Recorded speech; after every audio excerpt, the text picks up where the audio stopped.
if my voice sounds a little rough, I'm just steadily recovering from itchy throat, seasonal allergy, that kind of thing. So we're back on engines of Amtrak, EMD F40PH from Amtrak Guy 365. Yeah. 3 likes. Can we do it? I bet my light that we're going to get 3 likes on this video. So without further ado, here we go! Hey everyone, Amtrak Guy 365 here, and today on this edition of Engines of Amtrak, I'll be discussing the EMD F40PH. The F40PH needs almost no introduction, being one of the most famous and popular diesel locomotives in the United States. But to understand how it gained such a fan base and how some units are still running nearly 45 years later is what I'll be explaining today. To do that, we must go back to the year 1975. Amtrak's current fleet of inherited F and E units, the SDP-40F, along with the new P-30CH, started to show reliability problems. On top of this, they weren't equipped with head-end power, or HEP for short. This created a predicament for Amtrak as their new replacement fleet of Amfleet coaches were being rolled out into service and were electrically powered by HEP. Amtrak went to EMD, who had already won a deal to build Amtrak a long-distance steam-heated engine, that being the SDP-40F, and a second, faster and shorter distance HEP-equipped locomotive. With that in place, EMD went back to their famous roots with a brand new F-Series locomotive. This would become known as the EMD F40PH. Dean Ellsworth was Amtrak's manager of the locomotive department and created the specifications required by the railroad. Its design was based off the successful EMD GP40-2 freight diesel, the main similarity being the engine, which was an EMD 645E3. While passenger variants of the GP40 like the GP40TC and GP40P already existed, they weren't built for long distance or corridor service like Amtrak needed. Regarding technical specifications, the F stands for full width cowl body, the 40 for the model series, P for passenger gearing, and H for being equipped with head-end power. They're rated for a top speed of 103 miles per hour, being powered by an EMD 645E3 16-cylinder engine producing between 3,000 and 3,200 horsepower. They weigh in at 260,000 pounds. The F40 comes in at a length of 56 feet 2 inches, a width of 10 feet 7 inches, and a height of 15 feet 7.5 inches. They're equipped with head-end power using a Delco 500 to 800 kilowatt generator. Amtrak's F40PHs came equipped with either Nathan K5LA or P5 series air horn. Here's a few samples. I don't know why, but just under 300,000 pounds for a train? That sounds pretty light to me. I must be cracking up.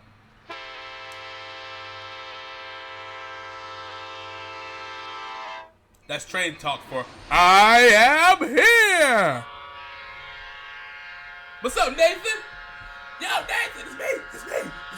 What's up, Nathan? Holla at your boy. Come on, Nathan. Look at me, Nathan. Nathan!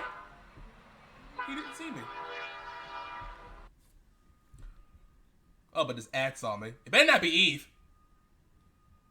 It better not be Eve. Here I was thinking my presentation looked okay. The Canvas range of free templates made a huge difference.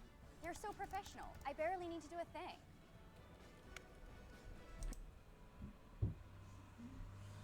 Anyway. In May of 1975, Amtrak placed I was not born that year. 30 F40PHs, being numbered 200 to 229. These units were initially rated for 3,000 horsepower, whereas later units would be equipped with 3,200 horsepower. Regardless, these new F40s were planned for service on the San Diegan, as well as unelectrified portions of the Northeast Corridor between New Haven, Connecticut, and Boston, Massachusetts. The Wow! Got long distance, you got short distance, but what about social distance? 1976. However, two could ask that question last year when they told us Amtrak's thought process. First was the sharply declining reliability quality and derailment issues of the SDP-40F, which you can learn about in Engines of Amtrak SDP-40F. Second was the extreme winter of 1976 to 77, which suspended many of Amtrak's routes and older steam-heated passenger equipment. Luckily, though, The F40s were available and put through their paces, pulling Amfleet-equipped trains as the new coaches were quickly put on the rails. At the end of the winter season in 1977, Amtrak had a new plan. They adopted the F40PH as their new long-term locomotive power for all trains and began work with EMD to put this plan into action. The first step was trading in 40 SDP-40Fs to EMD in exchange for 132 F40PHRs numbered 230 to 361. All these F40s numbers! were built using SDP-40F components like air compressors, electrical components, and they featured a larger fuel tank.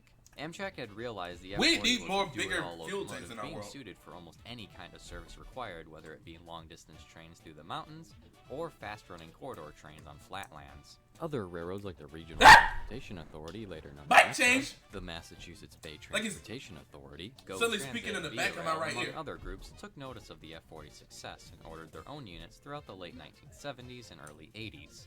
By this point for Amtrak, the F40PH had become the poster boy for ad in the early 80s. Wait!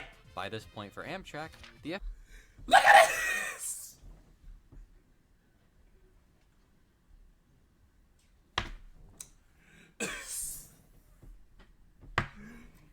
You got a train with a hat. That should be a meme. In the realest sense of the word. Amtrak salutes the military with 25 with the 25% savings. Clearly.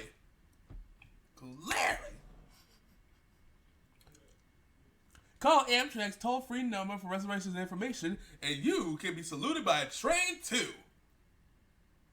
Only you can prevent this. F40PH had become the poster boy for advertising and being heralded as the modern and prestigious diesel locomotive of their system.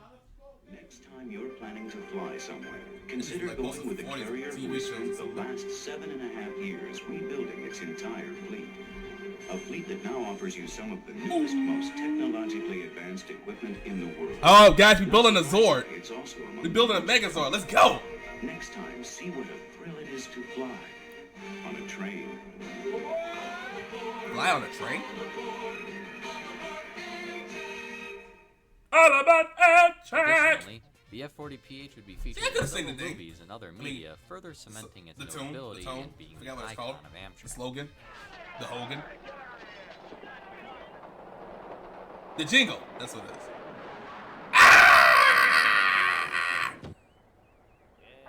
Looks like some sort of a couch. The F40s would affectionately be I'd used lay- in I'd screen lay down on reporters that, and rail fans take a nice as to ride. supply electricity Probably have to deal with and some climate mosquitoes, control but hey, to coaches. it'd be The fun. prime mover would constantly need to run at 900 RPM, thus creating a deafening roaring noise.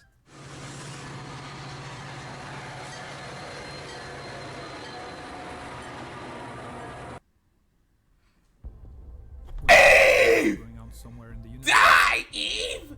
I don't want to see you. Always reflect. Leave. Thank you. Moving on. Moving on, Gladys. There's nothing on the screen, Gladys.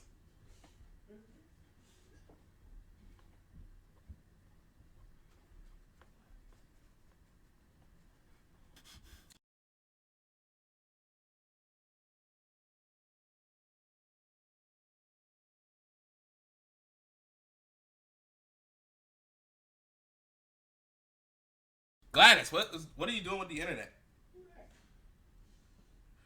Gladys. Gladys, thank you. By April 1990, Amtrak had amassed a fleet of 215 F40 locomotives after a purchase of 6 from Go Transit. That's a lot of locomotives. Units numbered 200 to 415, and eventually replaced the entire SDP-40F and P-30CH fleet.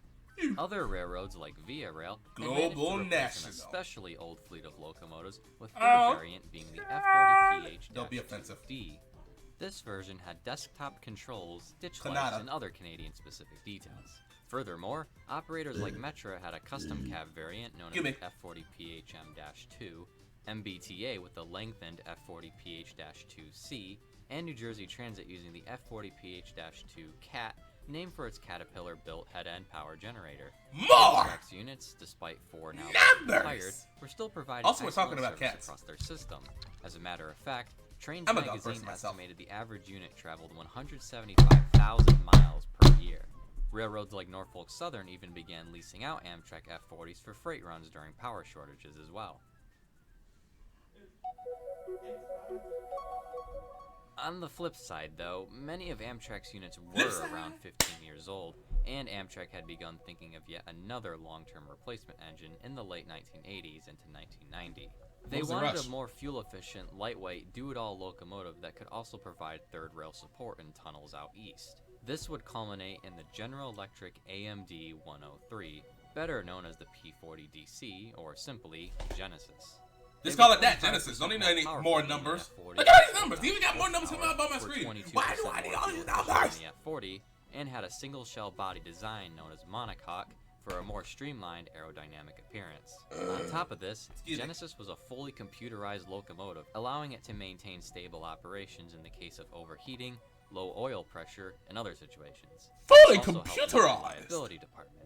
Another note was Genesis was 14 inches shorter in height, allowing for ease of operation on the Northeast Corridor's antiquated clearances. Ha! Essentially, Use a midget. 2 Genesis locomotives could do the work of 3 F40s, thus reducing operating costs. Why did I say that? Clearly, Genesis was the better choice for Amtrak. In short, Genesis does what EM don't.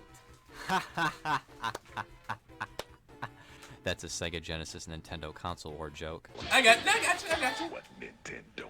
I got you. Before Genesis was put to work, GE had developed the P32-8 BWH as a stopgap measure until the P40DC was ready. In doing that, the F40s and P32s spent a good amount of time working together. Eventually, though, the P40 was rolled into service beginning in 1993, and the F40 replacement process soon began. However, rather than scrapping all of their surplus F40PHs, Amtrak decided in 1996 up to 2007 to convert 21 units into non-powered control units, or NPCU for short. This involved removing the prime mover, traction motors, alternators, among other parts, and installed a roll-up door on the side for baggage car service. A functional control stand was left in place, though, to allow for push-pull operations. The NPCUs earned themselves the nickname Cabbage, a combination of the words cab and baggage. The first unit to get this treatment was number 368. I don't think otherwise. 9368. I couldn't come up with a better name than that. Despite this, some F40s continued service in the Northeast on trains like the Maple Leaf up until around the summer of 2002. This would finally mark the end of common revenue runs for Amtrak's EMD F40PH. The end of an era! Even with the F40PH retired, holstering 26 years of service as powered units, many Amtrak F40s still exist in some kind of service, whether that be as an NPC on corridor train, or even in revenue service, rebuilt on other railroads as far as Canada and Panama. F40PH number 406 notably retained its original road number and lacked a roll-up baggage door even when converted to an NPCU in 2011. After that, it was used on Amtrak's 20th. Finally, it resumed NPCU life on the Downeaster, but as of October 2020, is in the Albany, New York shops for upgrades.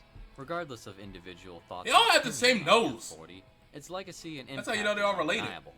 From getting Amtrak out of a power rut in the 1970s to proving itself as one of America's most successful passenger locomotives still in revenue service today. It cemented itself as the flagship locomotive for Amtrak, became an internet meme throughout the mid to late 2000s, and to this day is revered as a fan-favorite locomotive amongst many rail fans, including myself. I mean, my icon clearly shows that, you know what I'm... What a mark. Please don't be Eve. Please don't be Eve. Please don't be Eve. Please don't be Eve. Please don't be Eve. Oh no! We're making trucks up in here. No, thank you. I'm We're just saying... talking about trains! As recent as October 2020, F40PHR number 281 was powered up for excursions for the first time in 5 years at the California State Railroad Museum, retaining its original Phase 3 colors. Number 231 is also being restored by Dynamic Rail Preservation. While other F40s haven't been as lucky, with many being scrapped or held in storage yards for parts, an overwhelming majority are still around today. Amtrak's F40s witnessed nearly all of the railroad's paint schemes and have outlived much of the railroad's roster. Railroads like Metra, Beep. MBTA, Beep. Via Rail, among Yeah. many others, all greatly continue Hello. their legacy, providing their units with Hello. consistent upgrades and maintenance, all to much success. Hello. Hello.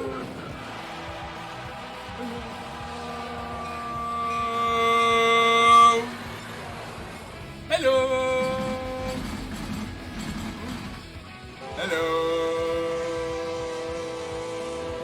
Hello. Hello. The F40 series has mastered 44 years of service as of 2020. This man sees he's on and it camera, certainly he's just seems chilling. Like there's more to come. What's on the The menu today, EMD Pump Baba? F40PH Chili? will always remain and is still part of the history book of Amtrak, the National Railroad Passenger Corporation. Yeah. Thanks for watching this remade episode of Engines of Amtrak. Thanks a ton as usual to everyone who submitted videos and pictures